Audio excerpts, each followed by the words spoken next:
now tuned into the greatest. The Run with Manny Wilson podcast. The Manny Wilson podcast.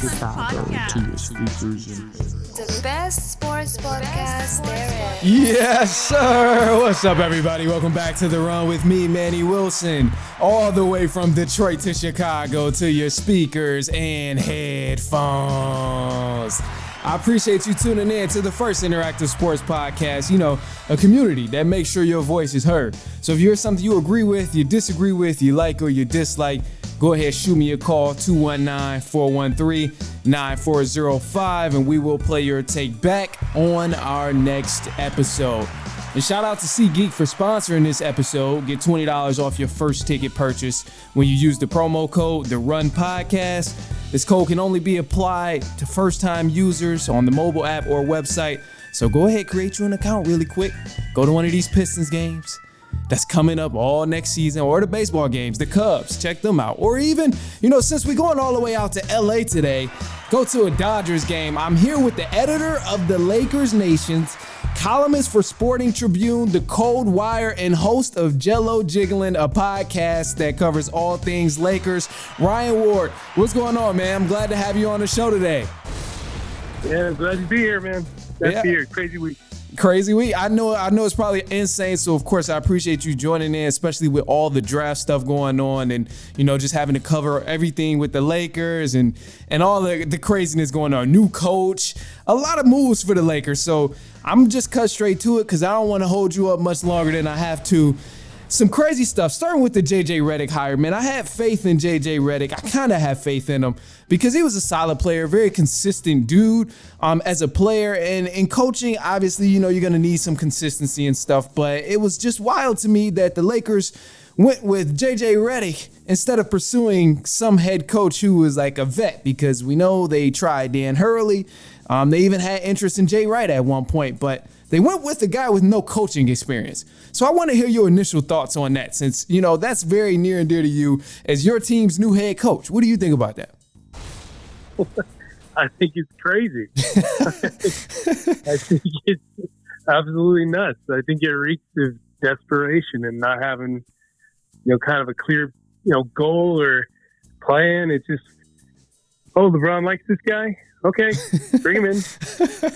Oh, he coached fourth graders? Oh, that's good. That's cool. He's got a podcast? All right. Sounds good. It's so crazy, man, because I always say, I'm like, it's not about what you can do all the time. It's not about how good you are, but sometimes it's just about who you know. And this right here is just proof that, oh my gosh, this guy is close to LeBron. So they say, you know what, go ahead, come coach with us. Well, you must be the king of BSing. You know what I mean? He must he's supposed to be a smooth talker. He gotta be. Because I don't know how the hell this happened. I mean, the Raptors didn't even hire him last year. So that tells you something. They're in a complete rebuild, and they're like, yeah, no, we're good. But the Lakers, 17 banners, LeBron James, Anthony Davis, and they're like, oh, let's bring in a first timer after we just fired a guy because he couldn't get past the first round. Just make it make sense. I feel like I'm in a bizarro universe. Like everything's just turned upside down. Maybe I died at the end of the last season or something, and this is my nightmare. It is wild, man, to think and I didn't expect that, because usually I feel like with most players who turn into coaches, right away, we don't see them go to a head coach. Immediately, no. We sometimes see them, work their way up like assistant coach they're somewhere on the bench, helping head coaches out. But to go to an immediate head coach, and with the Lakers, oh man, I'm not a big Lakers fan or anything, but I expect more out of the Lakers. I expect a little bit more. It's like you won a raffle at a fair or something, you just put in $5. Oh, maybe I'll win. Oh, I won the job? Okay, cool. Yeah. It's just, the guy is smart. I'll admit, that press conference, I had no idea what to expect. And he did impress me a little bit with the things he said, but you could say whatever you want. You know what I mean? A lot of people are good at talking and convincing you of stuff, but then when it comes to the job, they're the complete opposite, So yeah, that's facts. I don't know what to expect, man. I think there's so much such a small margin for error that it's not good, and the odds are so stacked against him, it's not good. There's just, if it starts to go wrong, it's gonna go really wrong. You know what I mean? Yeah, it's gonna be a lot of drama, a lot of crazy headlines y'all gonna be talking about. And then if they draft Bronny in an hour or whenever they get on the clock, that's gonna be a whole other ball of wax. It's just I don't. It's like almost like the get as much drama and crap in this city. Let's draft the first timer.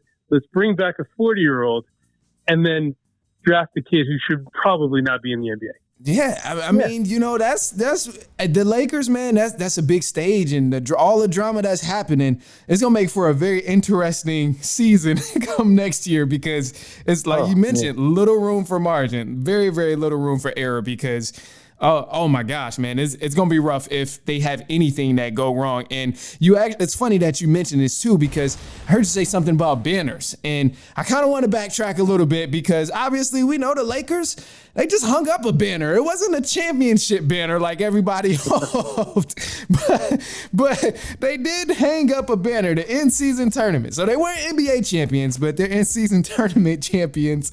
And I gotta ask you, man, covering this, I know it was like crazy and so many different opinions, but I want to hear your thoughts on the in-season tournament championship banner. Well, it means nothing.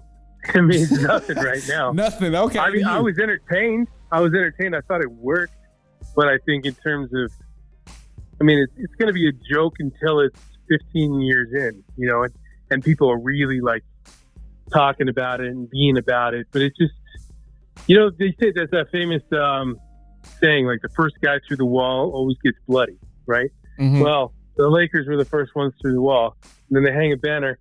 And then go figure, the Celtics, their arch rivals, go win the championship. There couldn't be more wrong things to happen consecutively than has happened to the Lakers. It's mind blowing. It's almost like somebody made a deal with the devil, and now he's come to, collect. It's rough. It's rough for the Lakers, man. It sucks. I mean, obviously, whatever. I'm happy the Lakers won it. Cool, whatever. I didn't really care who won the in-season tournament, but it's crazy, because I just know if this was any other team, it wouldn't even have been a discussion. It wouldn't even been a discussion like, oh, are they going to hang up the banner? But the fact that it's the Lakers just make it so much crazier. So that's why it just really stood out to me. And like, speaking of the playoffs, obviously we know Celtics won, and the Lakers, they kind of got cut off short early in the playoffs to the Denver Nuggets once again. And I've been seeing the rumors, correct me if I'm wrong, I've been seeing the rumors and stuff about LeBron possibly getting another big deal, kind of leading him into age 42 or 41 or something like that. And I thought a big problem was that it was only LeBron last year in the playoffs. It was just too much LeBron and not enough AD and Reeves and D'Lo. It was just not enough help, because when Brown was out the game, it was no scoring at all. And I'm like, for a guy in his 20th something season, it shouldn't be that way. And I'm just curious for you, have you seen anything that was different from what I noticed about LeBron? Was it a different problem? Maybe something that changed along the course of the season that didn't really click in the playoffs? Was it anything that was different? No. It's been the same thing for the last 3 years. Mm. Like, I think ever since they won the title in the bubble, it's been exactly the same thing over and over again. Like, this all started when they broke up that championship roster. That roster was perfect. Man, with Rondo. Right? It was good. They just had the blueprint for a team that could have been successful for years, or at least maybe 2 or 3 years, right? Absolutely. And then they just go, oh, let's just blow it up. Like, what? Really? Okay. Genius move. And then, they just totally fell flat the next year. And then injuries just started to take over. Crazy. And that's been the narrative for 3 straight years. Like, oh, if we only just got whole, or if we got healthy. It's like, dude, every team in the league is dealing with injuries. You're not the only one. That's fact. So it's like, it's just leaning on excuses, and it's just crazy to me that they're just going to do the same thing again. They're like, oh, let's run it back for 3 more years with LeBron for $160 million or whatever it is. Crazy. And then we'll bring on his kid. We'll make him feel even more comfortable. The Bronny James. I'm guessing you're not all in on the Bronny James picking him up. You're not all into that, even though it's a good storyline. Guessing you're not in on it. Hell no, it makes no sense. I agree. It is loco, man. It's like and they just drafted a guard. I think he's a guard. Dalton. Was Dalton what? Connect, right? Yeah, That's Connect. Yeah, the shooter, and he might be a help. Oh yeah, I mean that was a good move. That's the first good move I've seen in quite some time. In a minute, huh? You know? Yeah, and that might have been a mistake. They might have, had the wrong name in there or something. But I don't know, man. It's laughable at this point. And you know what? I've been covering this team for over a decade, and I've never on the team and the team's best player like this before ever. Like even the dark days of Kobe, he was basically limping to the finish line. They never turned on him. The only crap I saw at that time was like, oh, why did they give him the 2 year thing, right? But now they're like, no, we'll just give LeBron a 3-year extension for 160. Crazy. Which he'll make more than 48 in 1 year. It's just crazy. I don't get it. I mean, I honestly think that they've exhausted their options, and this is the only way that they can go. And LeBron's all for it. So he's just like banking money, trying to probably making enough to buy the Vegas. Buy the Vegas team or whenever that happens. Yeah. Oh yeah. Because they want to expand. So that may be a case. And it's weird to me though that obviously we know LeBron is on the back end, but you have a young star in Anthony Davis who the talent is there, the potential is all there, but I heard JJ Redick say they want to fully invest in an AD, running the offense and all of that. But I'm like, okay, well, why not really shift the offensive game plan, the defensive focus, to surround Anthony Davis rather than LeBron? And to me, at least looking on the outside, I haven't seen that. Have you seen anything different? Correct me if I'm wrong. No, like I said, it's the same thing every year. They don't. They say they're going to do one thing and then the complete opposite happens, or just the same thing happens. And I honestly think for the first time ever, maybe it happened in the past, but the first time ever, so obviously, they're just trying to make money. They're just trying to put butts in the seat. LeBron sells a lot of jerseys, sells a lot of crowds. They probably want to get that farewell tour, and that's going to really, really make a lot of money, right?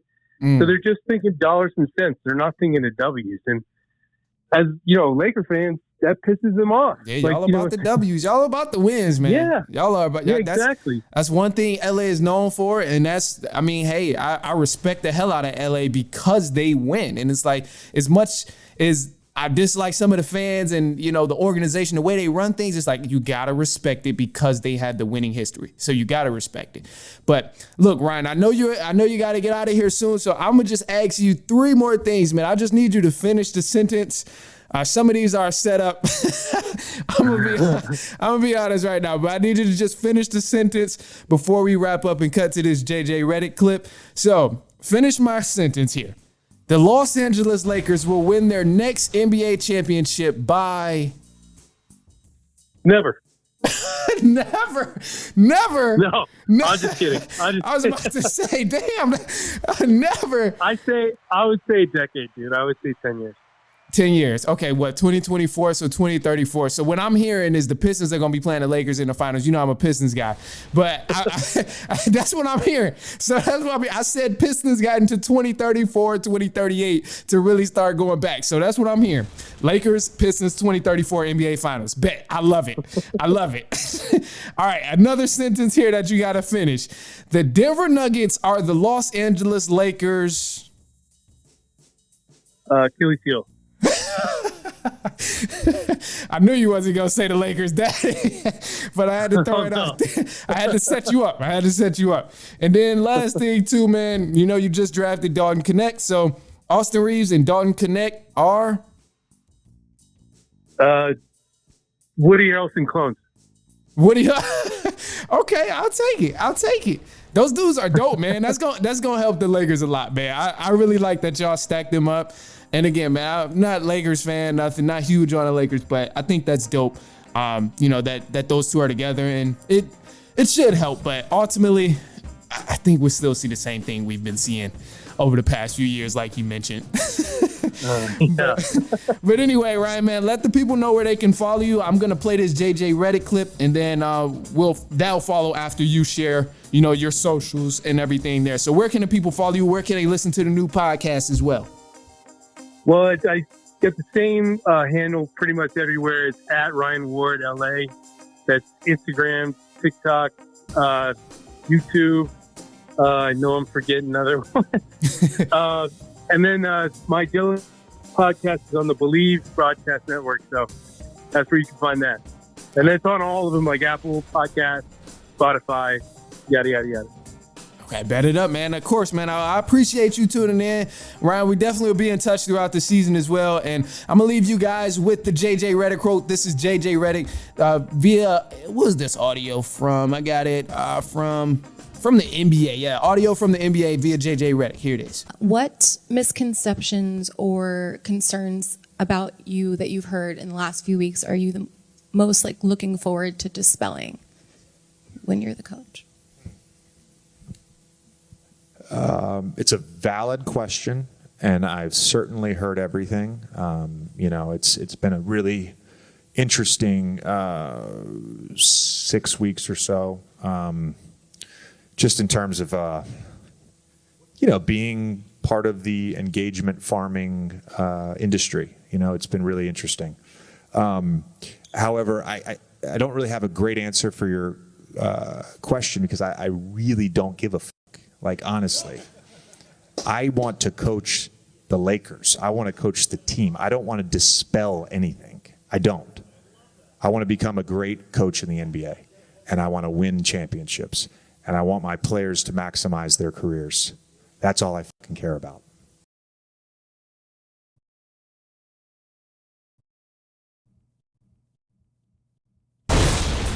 All right, let's get into it, man. So I'm here with my special guest, Eric. Let's get into it. He's here, reports for the Pistons on Clutch Points as well, and just covers the Pistons. Spent some time over in Detroit as well. Sports Rap Radio on air there. So glad to be joining me, Eric. Happy you here.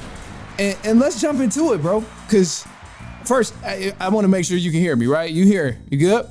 Oh, yeah. Yeah. We're coming in good, man. Thanks for having me. Okay, bet. Of course. So, look, man, first things first. Obviously, draft day here. The Pistons, we picked up Ron Holland II. Great athlete. I think he can grow into a bucket getter and someone that can really help us out. But as I've voiced before, and you've heard my concerns about the Pistons, is we need some shooters. Ron Holland II still isn't a shooter, so I'm a little concerned. How are you feeling after the draft pick of Ron Holland II? Yeah, that's been a popular sentiment among Pistons fans. I've seen it all over social media. I've talked about it face to face. I understand the concerns. I truly do. I believe Trajan Langdon kind of addressed it, though. He talked about, everybody's concerned about his lack of shooting. However, with the player that they just acquired, and on top of the fact that they added Fred Vinson, who is a guru in terms of developing shooters, these are the kind of guys that he's worked with. I mean, we see what he's done for Lonzo Ball. He's had good work with, Herb Jones. But he has a track record for being able to develop shooters.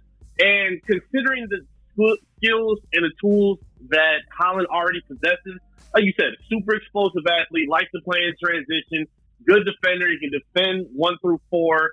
And if he puts a jumper together, it's not like in a Star Thompson where Star is a really good defender, but outside of that, he's kind of struggling with everything. This guy, like you said, he can be a bucket getter. He's very explosive, and he can help them be very dangerous in terms of transition offensively. So I like the pickup, especially if it works out with Fred Vincent, where he can get him shooting close to league average. I don't think it's going to be an immediate request, but I think through time we'll see him get better and better, and that range will increase as well. Okay, yeah, and that's what I'm hoping for too. So I'm hoping that down the line he becomes a lot better shooter. And with the Pistons right now, we're athletic as hell. I love that he's already a great athlete and he already has so much plus side to his game where the only thing we got to worry about is, all right, you just got to get a jump shot on you. Because a lot of times it's the other way around. We see somebody can shoot, but they don't have the athleticism around them, or they don't have moves, or they don't even have the IQ. So I'm glad he has all the other stuff. And that does kind of make me feel a little bit better about the shooting, because when I looked, he was just above. He was 23% with shooting. Correct me if I'm wrong, from the 3-point line. Correct me if I'm wrong.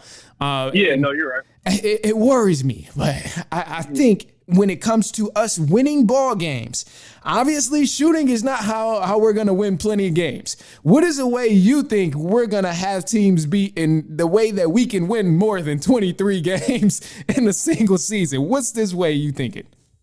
I think the fans need to understand that change is not going to come from another rookie anyway. So the thing that needs to change is the veterans that they have. And like we kind of talked about on the show, they need to get a coach in place that can help these guys grow and teach them these winning habits of Piston basketball, because you're not going to get it by just leaning on 18-year-olds. Like, Holland's one of the youngest rookies that just came out. And even the guy who they just added was Bobby Clinton. Like, he's going to be part of a project player who might spend some time in the G League. So, like, you're not going to get a lot of, like, this immediate return. And if you do, it's not going to be because of the rookies. They need to basically put themselves in position to get some of these veterans in free agency, get aggressive with some trades, and bring in the veteran talent that can help steer them in the directions that they need to learn winning habits of basketball. Because young players all out on the court together, especially with a new core, listening to a new coach, like, it's going to be tough, and it's going to take some time for them, especially considering, like, the injuries that the Pistons have been dealing with in the last few seasons. So they need some veterans that can help steer the ship. And that, to me, I think is going to be more important than who they draft. Like, this was important, but to me, the offseason starts now. Who the coach is going to be, veterans, like, that's the most important piece to me.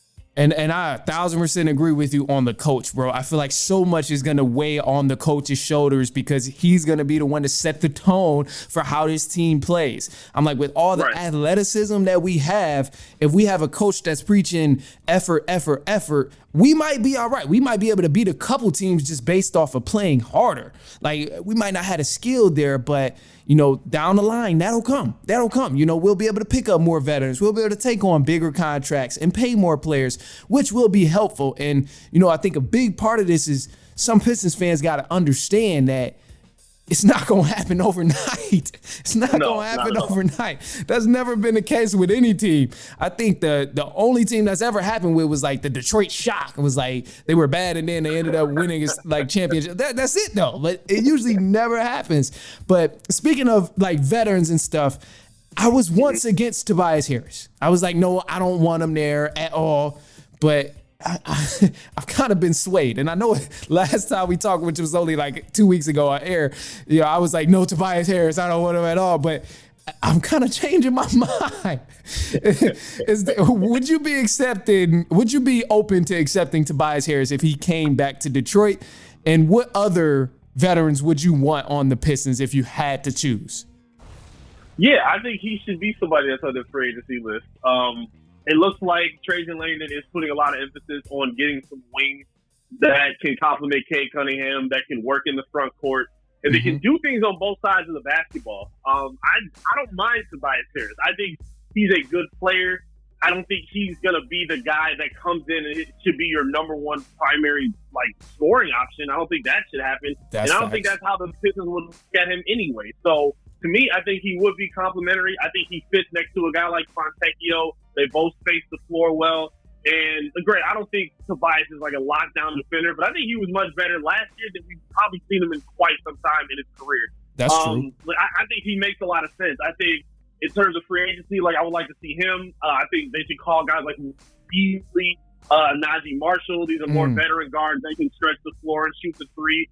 We heard reports that DeAndre Hunter from the Hawks is going to be up for trade discussion. I think that's another name that they should be talking about. Like, yeah, there's a lot that's going to happen. And to me, again, whoever they add, they're not going to be the most important piece. Like, the most important piece is still Cade Cunningham. But if you surround him with the right guys, maybe he jumps into that all-star conversation instead of talking about, well, he's just putting up empty stats. Put the right guys around him. You can see an inflation in his game, and I think Trajan Langdon is trying to make that a priority for this offseason. That's facts. It's needed. It is really needed because I feel like K can only thrive as much as help or as much as he has the help around him. Like if he doesn't have a lot of help, then he's not going to do much. And I think that's like honestly point guards in general. Like point guards can only do so much by themselves unless they have a supporting cast around them. Like if they got a great cast, of course they're going to look better because they can just play their role and it's easier. So I 1,000% agree with that. And you know, with the Pistons here, I just want to improve. I just want to improve. That's all I'm aiming for right now. I'm taking it step by step. I just need them to improve a little bit, win more games, and you know, just don't be as bad as we were last year. But the last thing I want to ask too is, you know, obviously we don't have shooters. We don't have shooters right now. If we were to land some shooters and make some trades, would you be open to Kyle Kuzma? Because I heard that now that they drafted Alex Starr, that they're open to dealing Kyle Kuzma. I know he has a big contract, but I think Kuzma could help out Detroit. It's just I don't know personally. Like I genuinely don't know if he's worth it yet. One part of me says he is worth the big contract because he's a good piece that could fit perfectly with the Pistons right now. But also it's like I don't want to overpay a guy for, you know, not as much production as I'm hoping for. So kind of want to hear your thoughts and help me figure out my answer, honestly. I'm happy to hear that from you because I feel like I've been on this bandwagon by myself. I'm all for Kyle Kuzma becoming a Detroit Piston. I'm all for Kyle Kuzma becoming a Piston. I feel like you talk about his contract. His contract isn't as bad compared to like Zach LaVine or even a situation like Brandon Ingram where he's on a 1-year deal. So if you do have to trade for him, you're going to have to persuade him to stay off of 1 year's success or lack thereof. I think Kuzma makes more sense than anybody else on the market because if you bring him in, I think he's a very suitable number 2. And at times he could be like a number 1 because he averaged, 22 a game last season? He was hooping. He was hooping over there. He was hooping in Washington, man. Absolutely. Him and Kane together, I think, is a very formidable 1-2 tandem, especially if you can find one more scorer to blossom next to him. And then on top of that, being from Michigan, it makes it easier to kind of persuade him to want to stay. All the people from outside of Michigan is going to be a lot harder because they're like, we know what the perception is about living in Detroit, living with Michigan, yada, yada, yada. But for somebody like Kyle Kuzma who understands the grind, he's from what, Flint, if I'm not mistaken, like he understands the ties and like how passionate fans are about basketball. So absolutely, I think he would be the smartest pickup to try to go after. I would be all for it if the Pistons made that move. He got that Michigan muscle behind him, man. He got that Michigan muscle behind him. Well, Eric Vincent, man, beat reporter for Clutch Points, also host of Rap Radio 1270 out in Detroit. So you got to check him out, man. And hey, look, Eric, man, I appreciate you for coming on here talking about the Pistons. Let the people know where they can find you if they want to tap in to hearing you on air, or if they just want to listen or read some of your articles, follow you on socials and stuff like that. Where can they find you? Appreciate you for the time, man. You can hit me up on social media at I am Eric Vincent. You can find me on Clutch Points online. Again, tap in on AM 1270 Sports Rap Radio Detroit every Sunday, 10 in the morning to 12 in the afternoon is where you can catch me. Also got my own YouTube page, Top Title Sports. I'm all over the place, man. Trying to be visible this year, and I appreciate you having me on the show, man. Yeah, of course, man. Again, thanks for coming on. And hey, man, since you mentioned Sports Radio Rap, I gotta let you know. You said Sunday. Possibly, I might be out there on the 4th. I might be back out there, so we might get it cracking. We might get it cracking again. Might go back at it. You know where I'm at. We'll talk about it. Oh yeah, you'll hear from me. but all right, man. Look, let's move on, man. We're about to wrap up the show from here. All right, man. Look, so we're gonna leave you here. Hope you enjoy. We had a bunch of different guests on here. Ryan Ward covers LakersNation, the editor there, columnist, Sports Tribune, players from the Cold Wire as well. Got his podcast as well. Man, check him out. And then Eric Vincent, got to check him out as well, covering all the sports out there in Detroit. Pistons, Lions, Tigers. I don't know if we covered the Wings, but anyway, man, Pistons, Lions, Tigers for sure. Appreciate those guys, but I appreciate you for tuning in. Anyway, look, I like to leave the shows with something special at the end. Just leave on a positive note, man. And I'm going to just say this, bro. I heard the other day, there's no such thing as a bad day. no such thing as a bad day. There are only bad moments in the day. So you can always improve from that. You can always flip something that's bad to better and good. So just keep that in mind, bro. Even though sometimes we all have some rough moments, not days, we have rough moments. Just remember, it's always a way you can make it somewhat better. Just be grateful for the things that's in front of you. Open your eyes and find something that you're genuinely grateful for. Other than that, I'm gonna leave y'all, man. I appreciate you for tuning in, for hanging with me. And hey, you can follow me on the Instagram at the Ron Podcast. You can follow my personal as well at I am Manny Wilson. And until then, I will be back later on this week. And so on and so on and so on.